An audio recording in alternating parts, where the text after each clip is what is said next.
दरम्यान पुणे मनपासाठी महायुतीत बिघाडी पाहायला मिळते। शिंदे सेना आणि भाजपात जागा वाटपाचा तिढा वाढलाय। शिंदे सेनेचे नेते रवींद्र धंगेकरांनी 165 जागांवर दावा ठोकलाय। त्या न मिळाल्यास योग्य वेळी निर्णय घेऊ असा इशाराही धंगेकरांनी केलाय। तर पुण्यात महायुती म्हणूनच लढणार असा दावा महसूल मंत्री चंद्रशेखर बावनकुळेंनी केलाय।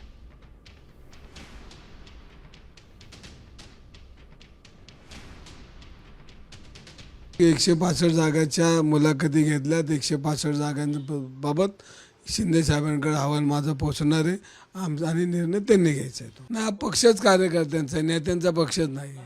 त्यामुळं ह्याच्यामध्ये प्रत्येक कार्यकर्त्याला सन्मानाने वागणूक, त्याच्या सन्मानाने त्याच्या भूमिका ऐकणं आणि ते सन्मानाने त्याचा विचार करणं। भ्रष्टाचाराचा अश्व तर जोरात पळतोय, त्यातमध्ये काही लपून राहिलेलं नाही। भ्रष्टाचाराचा अश्व पळतोय।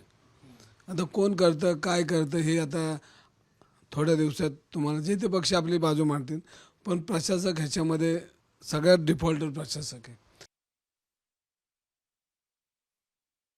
रवींद्र धंगेकर यांच्या नेतृत्वात बैठक होते, भाजपवर युती नको असं त्यांचं मत आहे। एकंदरीत दोन गट जे आहेत ते शिंदे सेनेच्या पुण्यात पडले।